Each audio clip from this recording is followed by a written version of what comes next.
Good morning. Good morning, all of you. We are in the series of biochemistry. We have already studied glycogenesis and glycolysis, and the next topic is Krebs cycle. The Krebs cycle is also known as citric acid cycle. Citric acid cycle, and it is a series of enzyme catalyzed. So many enzymes are involved in this in the mitochondrial matrix. As you remember, glycolysis were occurring in the cytosol, but after this, in glycolysis, two molecules of pyruvate is formed. पिछले class में, पिछले video में मैंने बताया था, दो pyruvate molecule form होते हैं, जो कि नेक्स्ट स्टेप जो सेलुलर रेस्पिरेशन का है, क्रेब्स साइकिल, उसमें एंटर करते हैं. बट पायरुवेट डायरेक्टली एंटर नहीं कर सकता है माइटोकॉन्ड्रियल मैट्रिक्स में, तो उसमें इसीलिए उसको पहले एसिटाइल कोएंजाइम ए में चेंज होकर ऑक्सीडाइज्ड होकर to form carbon dioxide and coenzyme are reduced and generate ATP. और वहां पे भी ये जो इस प्रोसेस में भी एक एटीपी का जनरेशन होता है. उसके बाद ये एसिटाइल कोएंजाइम ए जो है ये एंटर करता है माइटोकॉन्ड्रियल मैट्रिक्स में. तो Krebs cycle was named after the scientist Hans Krebs, who postulated in detail cycle. और इस क्रेब्स साइकिल के उनको नोबेल प्राइज भी 1953 में क्रेब्स साइकिल के कंट्रीब्यूशन के लिए दिया गया था.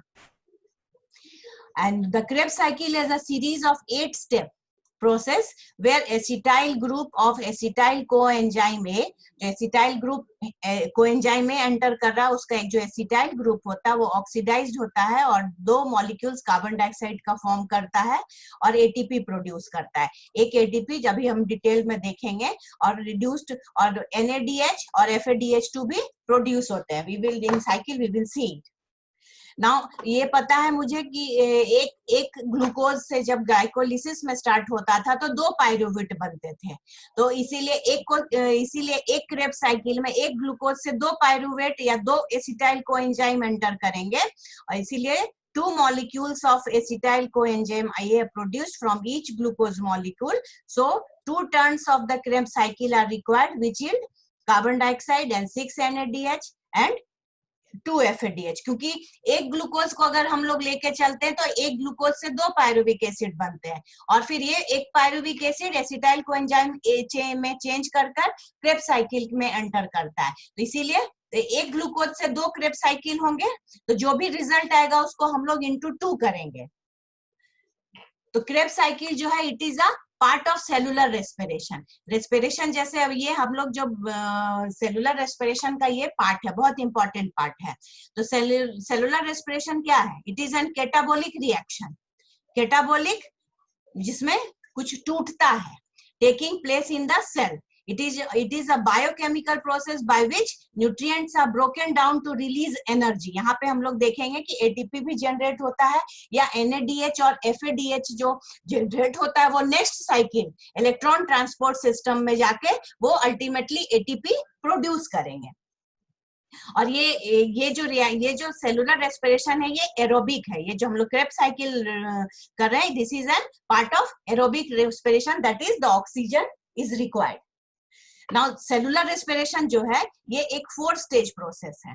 अगर हम लोग स्टार्टिंग से देखें कि व्हाट इज सेलुलर रेस्पिरेशन, तो it is N 4 stage process. In the process glucose, सबसे पहले हम लोग ग्लाइकोलिसिस से चल रहे थे, तो glucose is oxidise to carbon dioxide and oxygen and reduce to water. ये स्टार्ट होता है ग्लूकोज से और एंड होता है by the production of carbon dioxide and water, और एनर्जी रिलीज होता है. एक ग्लूकोज मॉलिक्यूल पूरी तरह से रिड्यूस्ड हो जाता है कार्बन डाइऑक्साइड और वाटर में, और इस पूरे प्रोसेस में एनर्जी रिलीज होता है. And the energy release is the process is the store in the form of ATP. ATP के फॉर्म में होता है. और जब अगर एंड में हम लोग देखेंगे टोटल, तो 36 से 38 मॉलिक्यूल एक ग्लूकोज के कन्वर्सन से स्टोर होता है। तो ये जो टोटल 36 है वो पूरा स्टार्टिंग से देखना होगा, जितने भी ग्लाइकोलिसिस, उसके बाद एसिटाइल कोएंजाइम ए का चेंजेस, फिर क्रेब्स साइकिल का, ये तीनों मिला के जो टोटल होता है वो टोटल यील्ड होता है।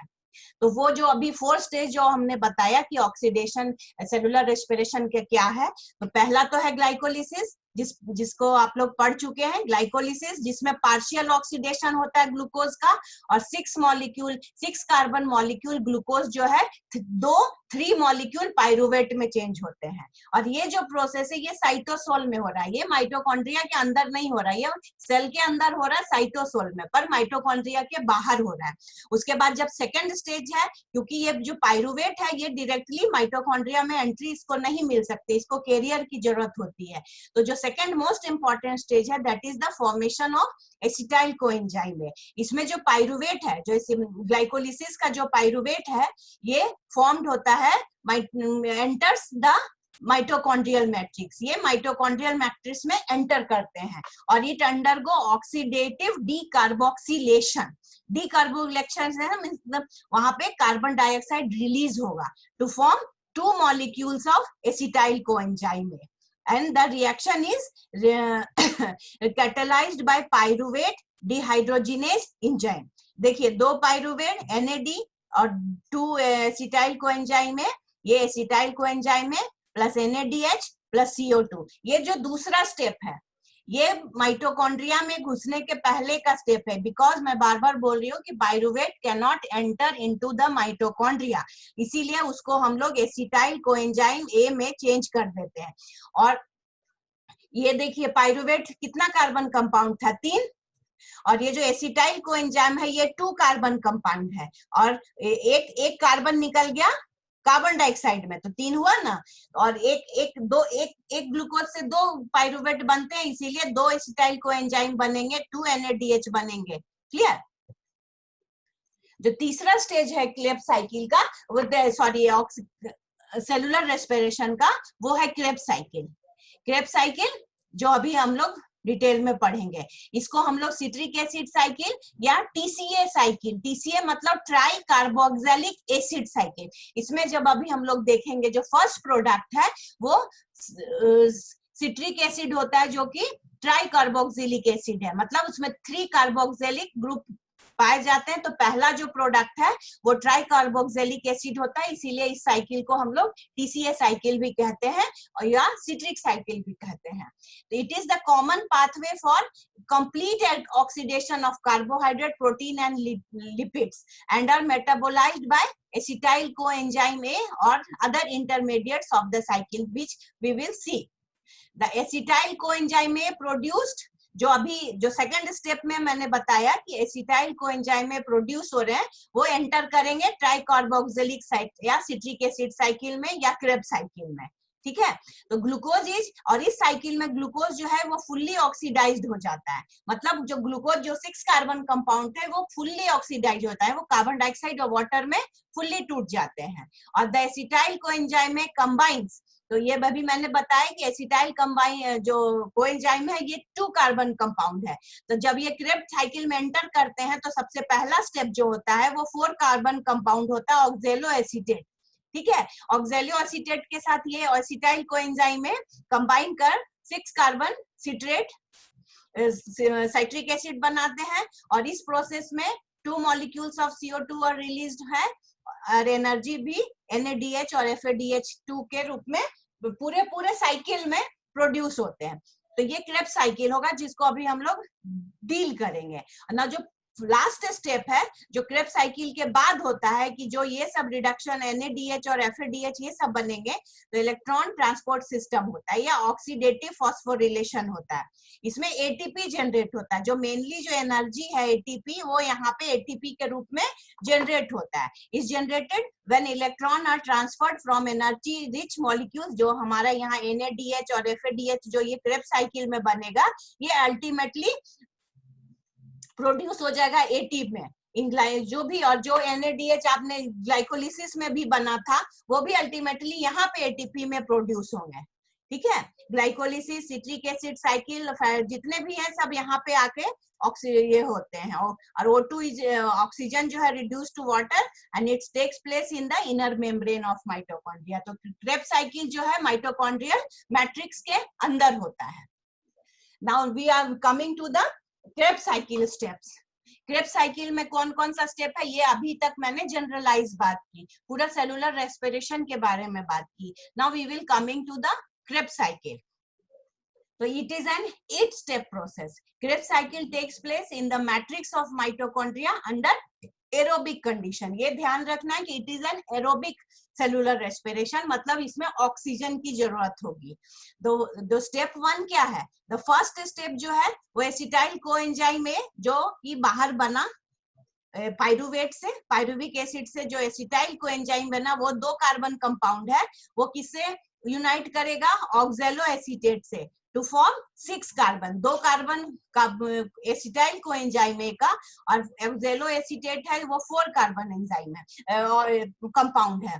तो ऑक्सिलो एसीटेट तो ये फॉर्म करता है 6 सिट्रेट, इसीलिए इसको सिट्रिक, पहला जो ये है सिट्रिक एसिड बना, इसीलिए इसको सिट्रिक एसिड साइकिल भी कहते हैं। और ये सिट्रिक एसिड में 3 कार्बोक्सिलिक ग्रुप होते हैं, इसीलिए इसको TCA cycle, try carboxylic acid cycle भी कहते हैं।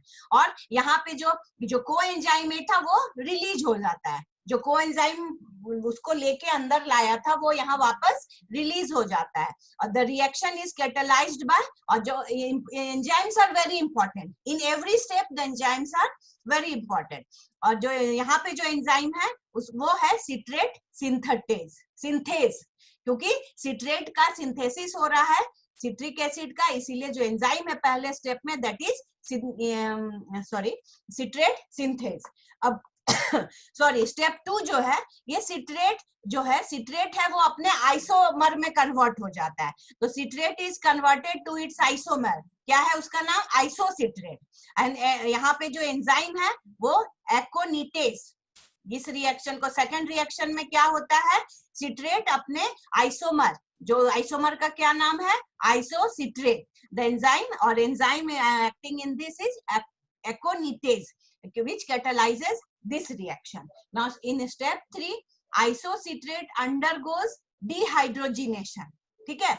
अब इनका डिहाइड्रोजिनेशन और डीकार्बोक्सिलेशन हो रहा है, मतलब कार्बन डाइऑक्साइड रिलीज होगा, एंड डीकार्बोक्सिलेशन। तो अब जो तीसरा कंपाउंड बन रहा है दैट इज 5 कार्बन, क्योंकि एक ये 6 कार्बन का था सिट्रिक एसिड, अब यहाँ पे फिर डीकार्बोक्सिलेशन हो रहा है, एक कार्बन डाइऑक्साइड निकल जाएगा, तो एक कार्बन निकल जाएगा।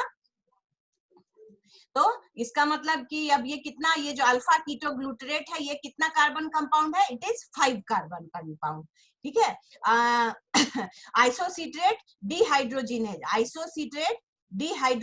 कैटलाइजेस द रिएक्शन। यहाँ पे जो एंजाइम है ये, इसका नाम है आइसोसिट्रेट। किसका डिहाइड्रोजिनेज हो रहा है? आइसोसिट्रेट का, इसीलिए इसका एंजाइम का नाम है isocitrate dehydrogenase which catalyzes this reaction. यहाँ पे because it is an dehydrogenation reaction, यहाँ भी NAD जो है NADH में कन्वर्ट हो जाएगा और एक कार्बन डाइऑक्साइड बाहर निकलेगा। Now step 4, ना अल्फा कीटोग्लूटरेट एसिड जो है या अल्फा कीटोग्लूटरेट है, ये अब फिर एक बार ऑक्सीडेटिव डीकार्बोक्सिलेशन में जाएंगे, मतलब फिर इनमें से कार्बन डाइऑक्साइड निकलेगा और डिहाइड्रोजिनेशन होगा, सेम प्रोसेस फिर होगा, मतलब कि फिर एक कार्बन कम होगा, ठीक है। Decarboxylation to form succinyl coenzyme A. अब यहाँ पे फिर एक जो बन रहा है वो उसका नाम है सक्सिनाइल कोएंजाइमेट, मतलब कि वापस यहाँ पे कोएंजाइमेट फिर ऐड हो रहा है जो कि वहां रिलीज हो गया था, and it forms a 4 carbon compound. और ये इस रिएक्शन को जो कैटलाइज कर रहा है जो एंजाइम है that is alpha ketoglutarate dehydrogenase. ये पूरा कॉम्प्लेक्स है because it is not such a simple reaction, जितना अभी एक लाइन में हम बता रहे हैं इतना सिंपल रिएक्शन नहीं है। तो 1 मॉलिक्यूल ऑफ CO2 यहाँ भी रिलीज हो रहा है और एक NAD जो है रिड्यूस हो रहा है NADH2 में। नाउ स्टेप 5 में अब ये सक्सिनाइल कोएंजाइम है, ये वापस सक्सिनिक एसिड बना देगा, मतलब कोएंजाइम वापस इसमें से बाहर निकल जाएगा। तो succinyl coenzyme form succinate. The enzyme succinyl coenzyme synthetase catalyzes the reaction. This is coupled with substrate level phosphorylation। यहाँ पे एक GTP जो है GTP में चेंज होता है, मतलब, और ये GTP फिर आगे जाके ATP बनाता है। तो हम लोग कह सकते हैं कि एक ATP यहाँ पे प्रोड्यूस हो रहा है at substrate level. Substrate level मतलब कि ये सबस्ट्रेट पे हो गया, बाकी जो ये NADH है ये आगे जाके ATP देंगे, तो इसको हम लोग सबस्ट्रेट लेवल नहीं कहते हैं। तो यहाँ पे एक GDP से एक GTP बन रहा है जो कि इक्विवेलेंट है एक ATP के। वन GTP जो है आगे जाके ATP में चेंज हो जाएगा। GTP transfer its phosphate to ADP forming ATP। Clear? ना स्टेप 6, अब सक्सिनिक एसिड जो है जो भी बना, succinate is oxidised by the enzyme succinate dehydrogenase. उसके बाद का जो कंपाउंड बन रहा है दैट इज फ्यूमरेट। फ्यूमरेट, और इसमें एक FAD is converted into FADH2। NAD नहीं है, NAD आपको पहले पता होगा कि NAD जो है आगे जाके 3 ATP देते हैं, और FAD जो है आगे जाके मतलब in electron transport system NADH will converted into 3 ATP, but FAD जो है ये 2 ATP में कन्वर्ट होगा। तो इस स्टेप 6 में जो डिहाइड्रोजिनेशन हो रहा है वहां पे FADH2 का फॉर्म हो रहा है। This you have to remember. Now in step 7, now this fumarate is again converted into malate by addition of 1 H2O। एक पानी का वहां पे एडिशन होके ये जो फ्यूमरेट्स है ये मैलेट में चेंज हो जाते हैं, and the enzyme for catalyzing this reaction is fumarase. और स्टेप 8 में मैलेट जो है dehydrogenated to form oxaloacetate. अभी याद करिए ये ऑक्जेलो एसीटेट पहली बार वहां पे ज्वाइन किया था एसिटाइल कोएंजाइम में, जो पहला स्टेप था उसमें। तो ये एक साइकिल पूरा हो गया, वापस ऑक्जेलो एसीटेट पे हम लोग आ गए जो कि 4 कार्बन कंपाउंड है which combines with another molecule of. अब ये वापस आ गया वहां पे, अब ये दूसरे एसिटाइल कोएंजाइम के साथ रिएक्ट करके फिर ये 8 स्टेप को रिपीट करेगा and starts a new cycle.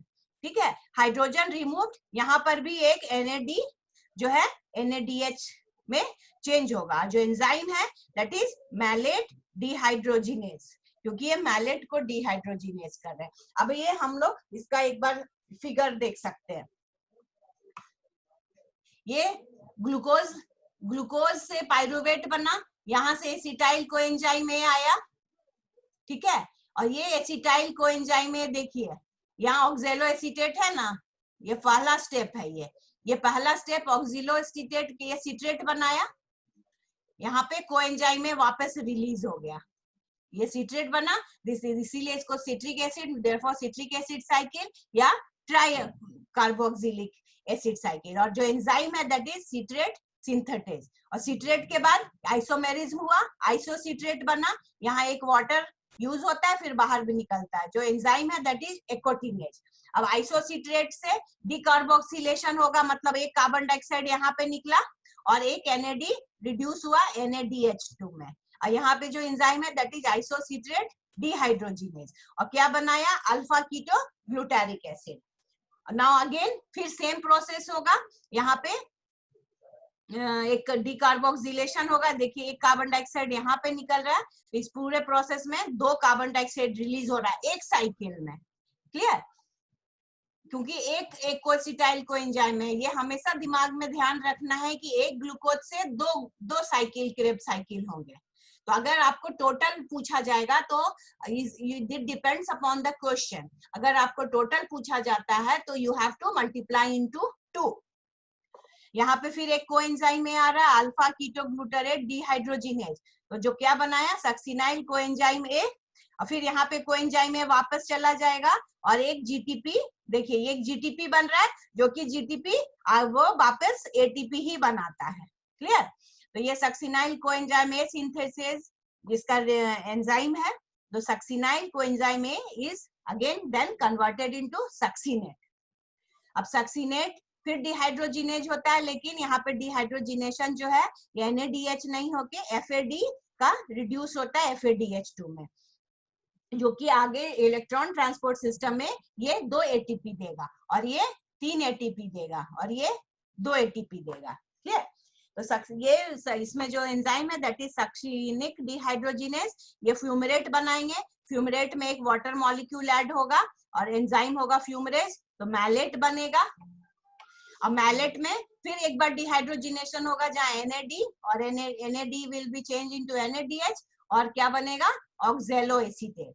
ये ऑक्सिलो एसीटेट फिर यहाँ पे आ गया, फिर ये नए एसिटाइल कोएंजाइम कर ये साइकिल रिपीट करेगा।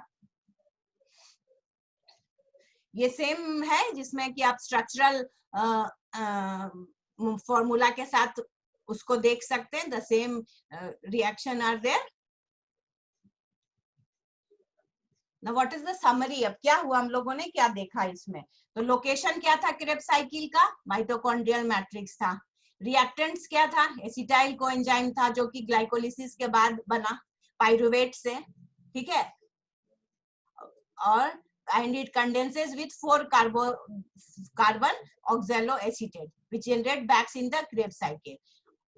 Krebs cycle में क्या बना, each citric acid cycle have the following products: 2 molecules of CO2, हमने देखा ना 2 molecules of CO2, एक यहाँ 2 molecule बने, 2 molecules of CO2 are released, removal of CO2 or decarboxylation of the citric acid takes place at 2 places. यहाँ जो step में हुआ वो बताया गया है। उसके बाद 3 NAD बना, एक NAD यहाँ बना, एक NAD यहाँ बना, एक NAD यहाँ बना, क्लियर। 3 NAD बना, 3 NAD are reduced to NADH और एक FAD बना, एक FAD एक रिएक्शन में यहाँ पे FAD बना था। ये आप लोग साइकिल को बनाकर प्रैक्टिस करना पड़ेगा तभी नाम याद होंगे। NAD FAD, यहाँ पे FAD हुआ जो कि कहाँ पे, ये सारे स्टेप्स मैंने लिख रखे हैं कि किस किस स्टेप पे क्या चीज हुआ। जैसे आइसोसिट्रेट से अल्फा कीटोग्लूटारेट में एक NADH, अल्फा कीटोग्लूटारेट से सक्सिनाइल कोएंजाइम में एक NADH, सक्सिनेट टू फ्यूमरेट में FADH और मैलेट टू ऑक्सैलोएसीटेट में NADH. And also you note 2 molecules of acetyl coenzyme are produced और 2 molecules of acetyl coenzyme भी produce होते हैं from oxidative decarboxylation of 2 pyruvates. So 2 cycles are required. मैं बार बार कह रही हूँ कि एक ग्लूकोज के लिए 2 बार क्रेब्स साइकिल होगा क्योंकि 2 पायरुविक एसिड बनता है। तो अगर ये टोटल हम लोग देखेंगे तो 4 कार्बन डाइऑक्साइड, 6 NADH, 2 FADH और 2 ATP। ATP मतलब जहां GTP बना था वो फाइनली ATP बनाएंगे। अब ये है each molecules of NADH forms 2 to 3 ATP और FADH 2 ATP। कहीं कहीं पे NADH में 2 भी बताता है but generally we follow that NADH will give rise to 3 ATP in electron transport system and FADH will give to 2 ATP in electrons transport system. ये आपका क्रेब्स साइकिल का इक्वेशन हो गया। 2 एसिटाइल कोएंजाइम है plus 6 NAD plus 2 FAD plus 2 ATP 2 phosphorus 2 H2O। ये क्या बना है, 4 carbon dioxide, 6 NADH, 2 FADH2, 2 ATP and 2 acetyl coenzyme है।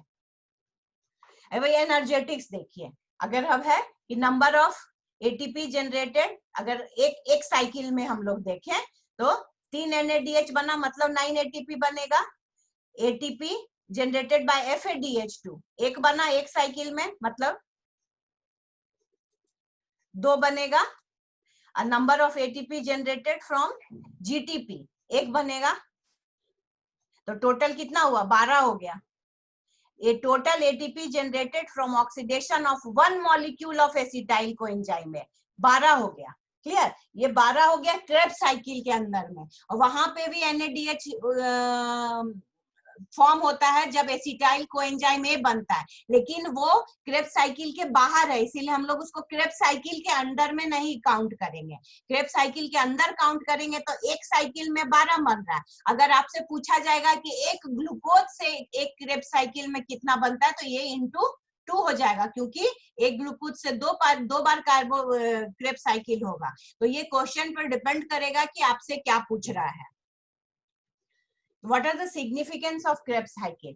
तो Krebs cycles और citric acid cycle is the final pathway. ये last oxidation of glucose का ये final pathway है, last pathway है, क्योंकि यहाँ पे एक ग्लूकोज फुल्ली तरह से कन्वर्ट हो जाता है कार्बन डाइऑक्साइड और वाटर में। तो many animals are dependent on nutrients और अदर देन ग्लूकोज भी होता है जिसमें वहां एनारोबिक रिएक्शंस होते हैं। Amino acids are deaminated and get converted to pyruvate, मतलब ग्लूकोज से पायरुवेट नहीं बनेगा, बाकी से भी पायरुवेट बन सकता है। तो एमिनो एसिड से भी पायरुवेट बनेगा और वो फिर एंटर करेंगे क्रेब्स साइकिल में। Fatty acids undergo beta oxidation, ये भी आपके सिलेबस में है, नेक्स्ट पढ़ाऊंगी मैं।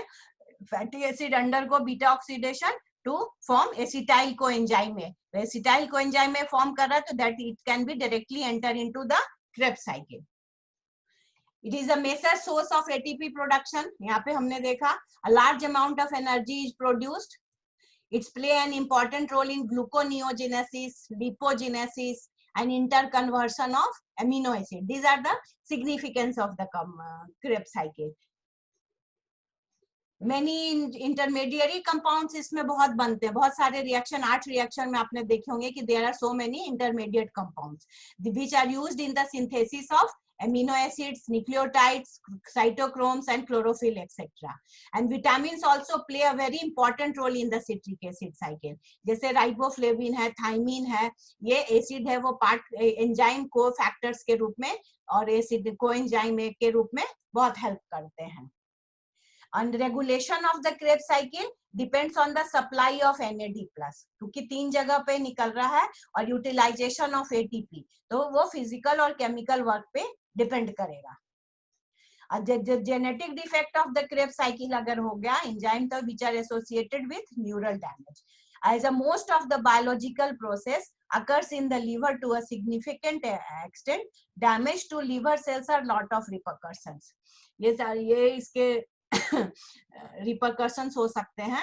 हाइपर अमोनीमिया है, अकर्स इन लिवर डिजीज, वो जो कि कोमा, एटलीस्ट में कोमा में भी बदल सकता है। ये क्यों होता है? Due to the reduced ATP generation, अगर एटीपी का जनरेशन कम होगा तो, and withdrawal of alpha ketoglutarate, ये एक बीच में बना था इंटरमीडिएट, अगर इसका वो फॉर्मेशन हो जाएगा ग्लूटामेट में विच फॉर्म्स ग्लूटामाइन, तो ये सिम्टम्स हो सकते हैं। Now this is about Krebs cycle. Thank you.